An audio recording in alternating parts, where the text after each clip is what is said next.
Hello, Carpenters. Matt Swanson. I am the political director here at the Northwest Carpenters Union.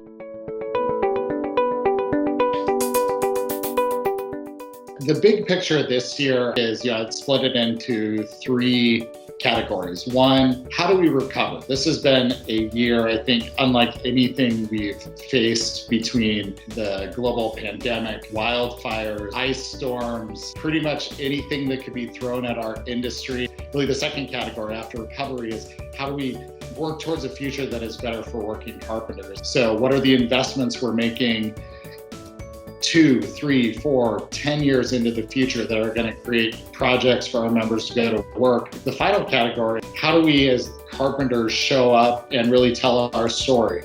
Because there's so many powerful stories about how a union like the Carpenters Union has changed lives, and we really want members to be front and center. We are starting to really push hard on Congress to pass a massive infrastructure package that is going to put carpenters to work. Not just roads and bridges, but the other types of infrastructure, our hospitals, our water systems, our locks and dams. I think all of these projects can put people to work, and we're really focused on how do we get that done. Another priority for us is where we have state opportunities to invest in infrastructure, we're pushing hard. In Washington State, we are working on a transportation package that could be anywhere between $16 to $22 billion. In Montana, we had the recent win where we defeated right to work.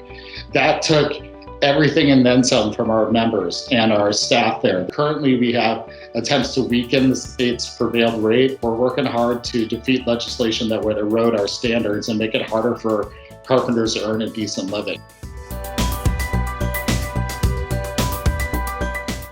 When there's moments, we're going to make sure if we need you to send an email that you get an announcement about that. If you need to make a phone call to your legislator, we're going to make sure that you know it's time to do that. So when we put out the call, I think number one is just to be responsive through our text messages and our emails and our social media that you know when critical things are coming up. The other thing is get involved with your local. Locals have political committees, so this is a great time to meet with some of the local officials in cities and counties and some of those special districts that don't always get a lot of attention, that can make a big impact on what job gets a permit or what project is slated to go forward. I think we're trying to make a difference, and your voice is critical in those conversations. Well, I just want to say thank you to all those members who have stepped up and wrote a letter or sent in an email, showed up to testify when called on.